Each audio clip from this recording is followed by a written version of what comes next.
Specialized in providing psychological trauma recovery training to post-disaster situations. In addition, he is an ordained minister who specializes in working with churches facing strategic challenges. He is currently the interim pastor of the First Church, Redwood City, UCC. In 1986, he was one of the founders of the Peninsula Conflict Resolution Center, aka PCRC, which provides service through San Mateo County in mediation, facilitation, and civic engagement. Today he will talk about his work at the PCRC. Morning.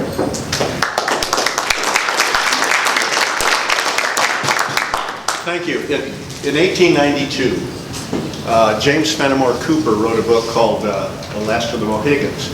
And there's a scene in there that he describes where they're sitting around the campfire trying to figure out how to extricate themselves from the conflict. And Jim Getchcook says, in our tribe, when somebody speaks, even the youngest, we pause and think about what they said before we then respond.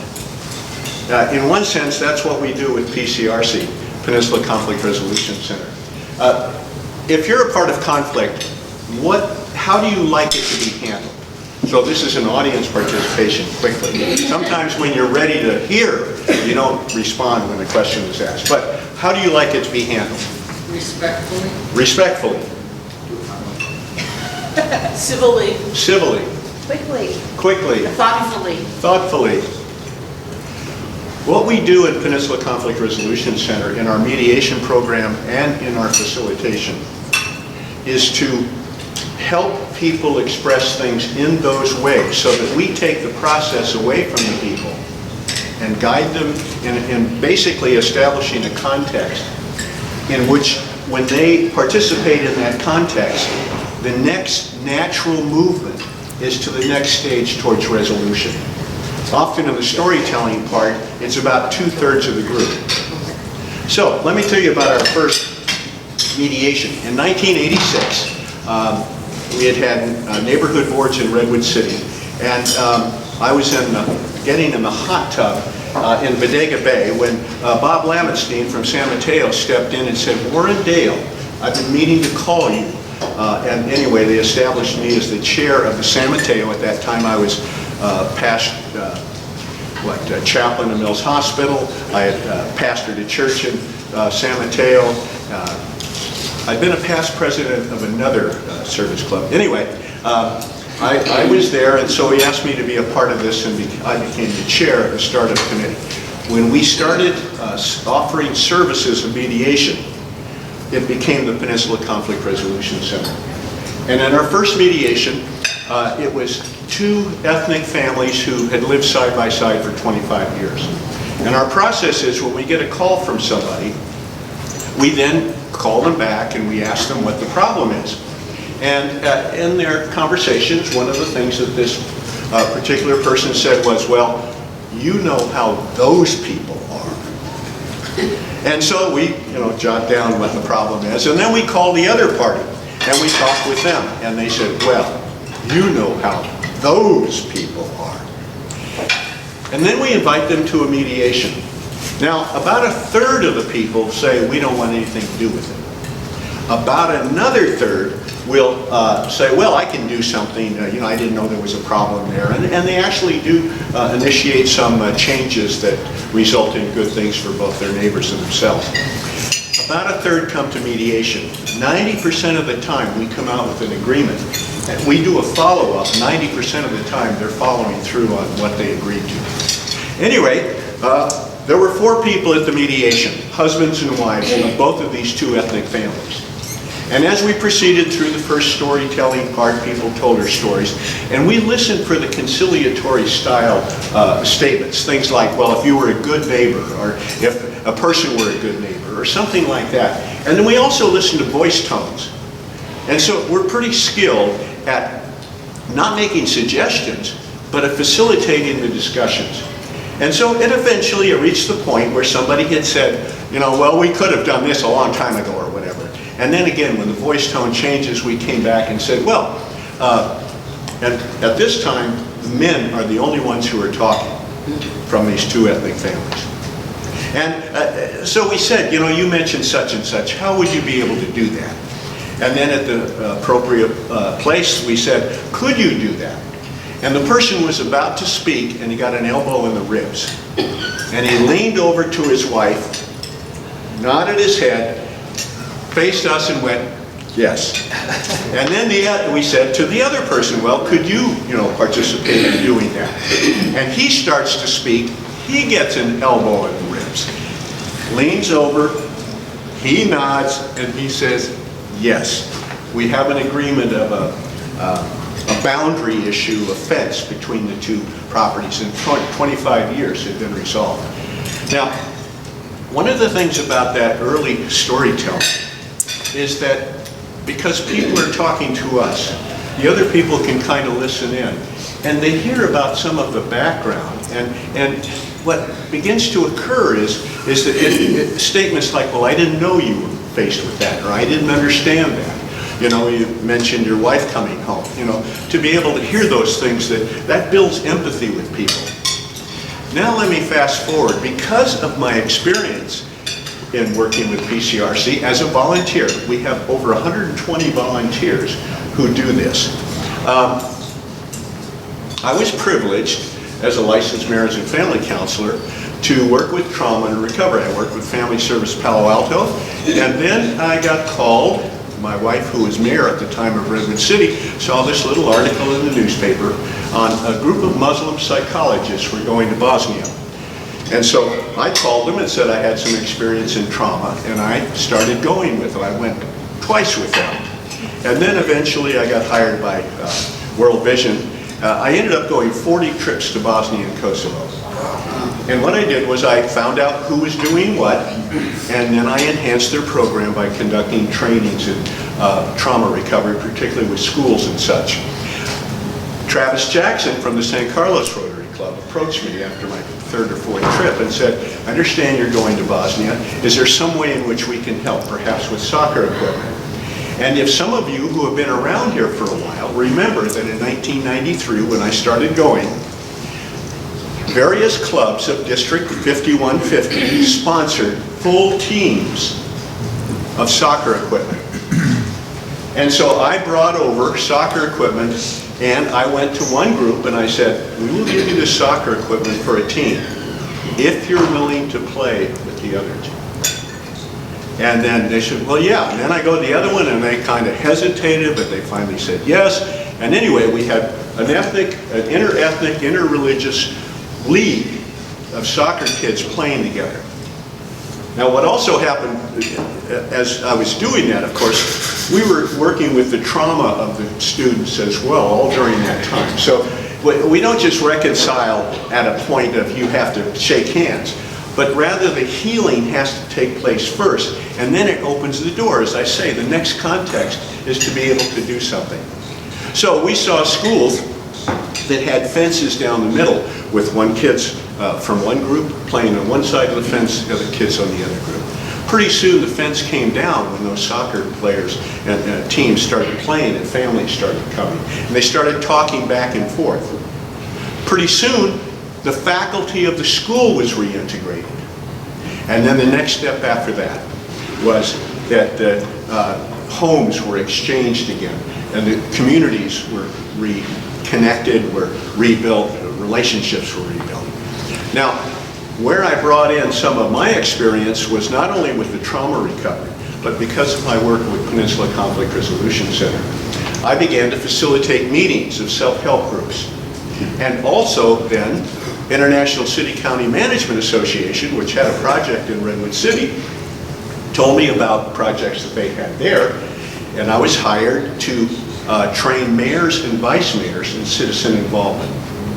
And so I brought my wife over, past mayor of Redwood City, and we conducted these meetings and these trainings for them. And then I was asked to facilitate the first public meeting in Bosnian history. And so we set up the meeting, we put posters out on the, or they did, put posters out on the telephone poles. People came to the meeting to talk about the budgetary process of the village there, the city, Magline. Now, in Maglite, we had started with trauma recovery in the schools. We had then worked with them, and because I play volleyball, I still play volleyball, won a gold medal in the 76-year-old volleyball in the U.S. Open Championships in Memorial Day weekend. So, a little bragging there. Anyway, pardon me, I'm not going to take away my Rotary pin, are you? So, you know, they did give me a medal for my humility. But then they took it away when I wore it. I just don't understand that. At any rate, so I did volleyball camps, and I worked out with a volleyball team there and used the 19, 20-year-olds to help me, and I trained them in small group leadership and facilitation, again, based upon my experience with PCRC. And so we would do some skill building, the way in which I learned at Stanford Adult Camp at age 50 how to play volleyball using different skills.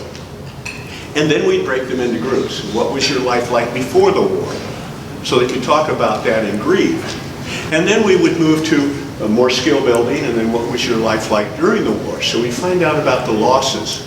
And my young group leaders would come to me and tell me of people who had specific losses, and I'd follow up on that, hook them up to people in the community and such. And then we went to the next, we'd go through more skill building, and then what was your life like, or what is your hope for the future? So we never leave them open with the wounds of trauma, but as we facilitate the healing of that, we also then look at what's the next step for you, what's in the future, and how do we build that. I took my grandson back, and so anyway, that was part of that community with Maglite. And then we brought the people together. Every one of them that came to the microphone started with the same phrase: thank you, we've never done this before. And then they talked about what they needed. Because the school district and the municipality is combined, unlike here, they talked about needing heat in the schools for their kids. They talked about safety on the street, because when the bus comes, the people are speeding by that 2-lane road, and so how to help provide for that. The firefighters wanted some new equipment and some other things, but every one of them came and said, thank you, we've never done this before. And so the mayor of Maglite presented each one of us who participated in that event with the coffee grinder, which of course coffee in the Mideast and so many different countries, Eastern Europe, is so significant in terms of building relationships. And so here it is, PCRC teaching and having me teach skills that are transferable to every other area of my life. You know, including family relationships, including community relationships. Now let me bring you up to what we're doing today. So we have 3 initiatives in Peninsula Conflict Resolution Center. One is empowering youth, and so we teach the youth how to participate. And so, for example, we teach kids as young as the 4th grade to be conflict managers on the school ground. Some of them wear badges, some of them wear t-shirts such as this. When I listen, people talk. So, the second thing, oh, by the way, one of the great programs we've had is with our Pacific Islanders in the North County. And graduation rate was about 30%, a lot of violence, a lot of fighting.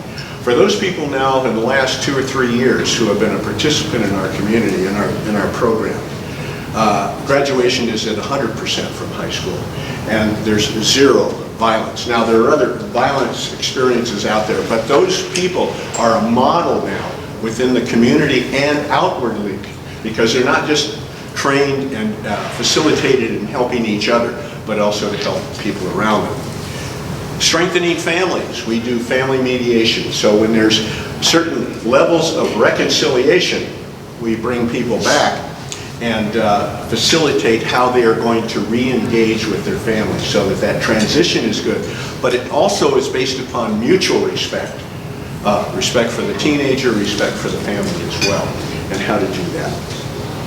And then finally, of course, engaging communities. What I'm working on right now, and what we are working on, is a program I proposed to Redwood City a thing called Redwood City Conversations, and was asked to do that, and so we held a series of meetings. In Redwood City, number one, beauty of Redwood City, if you will, and this, you could compare this to San Mateo as well. Everybody said the highest level of response was for its diversity. They appreciated and loved its diversity. The highest level of concern, excuse me, I'm just getting over a cold. Highest level of concern was, of course, housing costs. So that was passed on to Redwood City, but also at the same time, the San Mateo County Board of Supervisors had established a program called, and initiated a program called Home for All. And so we, Peninsula Conflict Resolution Center, have been participating and facilitating meetings all over the county on housing and homes for all. It's interesting how each one of these series of facilitations have kind of taken on what's a natural stretch for their own community. So it isn't just how do you provide housing for homeless, but how do you provide housing for this, or how do you extend your boundaries? So for example, the first one I participated in was Portola Valley. Portola Valley, you know it's up in the mountains, in the forest and everything. The city council was not pleased with doing this, but they reluctantly agreed to do it. We had over 100 people there. The question is, how does the housing issue impact you? And so people tell their stories. And there was some conflict in my table, and I had to facilitate that. Things like, well, this doesn't work. Who cares about what we say? And I said, well, if they did care, what is it that you would be saying? And so that facilitated the person talking about things from their heart. And then secondly, what ideas do you have that emerge about how you might solve the problem? Well, Portola Valley came out with, we have people who work in our community who aren't housed here. So for example, our firefighters, our teachers. Now they're not talking about the service people, but they're at least talking about some people who can't afford to live here. And so they talked about the possibility of putting in some condominiums in the forest area with appropriate look and feel to their culture and their community, but also how they could extend it then to those people who were the first responders as well as the teachers. In the case of Half Moon Bay, we talked there, we facilitated those meetings. What did they come up with? They actually reported on some of the ideas that had come out of a previous discussion, again, facilitated by PCRC. And it's called agrihoods. You know what an agrihood is? It's cool. In the middle is a kind of a farming area. And it can be a community garden style where people use those, raise those vegetables and fruits and everything and sell them to the farmer's market or through other parts of the community or whatever. And then they have tiny homes around the outside of them. And actually they're doing this in Pescadero with some of the migrant workers there who now live there because they work the farms. With a great deal better quality than those old migrant worker homes that they used to have years ago. Brisbane had approved some Baylands development. But in the community conversations, they talked about, well, what if we had certain things out there where we didn't have to have fully the cleanup that they had, but we could then trade that for some of our mainland, if you will, territory for housing. San Mateo talked about various things, including height limits and such. But again, the idea was that they looked at it from what can we do to extend. One person on Edgewood in Redwood City, and if you know Edgewood, it's like San Mateo Park, I think. It's the flatlands, but very exclusive, wonderful neighborhood. But what they talked about was, we have nurses at Sequoia Hospital who can't live here. And so what do? Well, they used HIP, Human Investment Project, to open their homes to have people, some nurse, live in their home. So again, each particular group is looking at it from its own standpoint. And right after this, I go down and I give the blessing for the Habitat for Humanity new housing that's going up in Ridley City. So it's going up in different forms, but we at PCRC help to facilitate these meetings. I've designed a program that when a developer comes into town, we talk with the developer about what they have in mind, but rather than present a finished product and say this is what we want and then try to tell and sell it, we suggest that they gather the community around that and say, if we're going to do this, we're thinking about this in general, what would you like to make sure is in that? And very often it's the developers put in far more than that, but because the participants from the community and the neighborhood are a part of the solution, they have a better buy-in on it. So, we have a few minutes here, a couple of minutes, 5 minutes, right? That's what I have as well. And I always know that if you go past, you forget everything wonderfully that I've said. So, any questions? Yeah. Yeah, you talk about getting the community together. How do you do that? Well, how do you get a neighborhood together? I mean, knock on doors? I mean, how do you get the participants? We do it in a number of ways depending upon what the neighborhood is. For example, we might talk with the neighborhood association if there's one. We may put out circulars to neighborhood door to door. We may talk with different people who can then talk with 5 other people to gather them together. So we make sure that the outreach is dependent upon what that community has as an outreach process. So that in itself takes a lot. Absolutely, absolutely. You commented earlier that you were the graduate from the Maritime Academy. Yes. From being a seafarer to today, how did that transition take place? Well, I think it's a great preparation for being a minister. If you think about that for a minute. When I made my first trip as a third mate in the Merchant Marine, I said, this is not the life for me. Not the life for me. Anyway, I just said, this is not the life for me. But what I did do is realize I wanted to go back to graduate school, so I sailed for a year with Standard Oil, and then I sailed each summer during graduate school. And so that gave me enough money, spending money.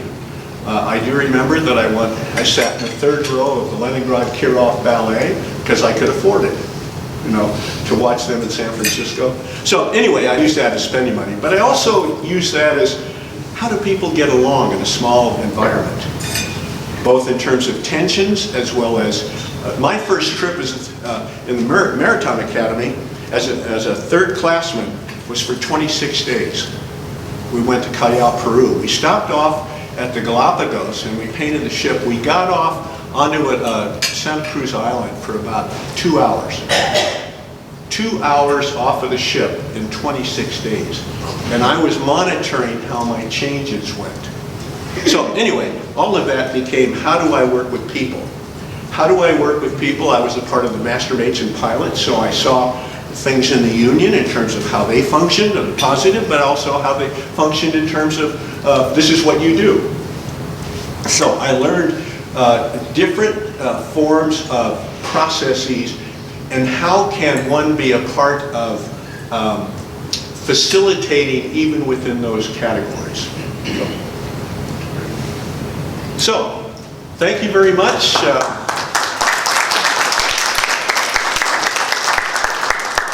And if you would like, we certainly, a mediation, by the way, costs $25.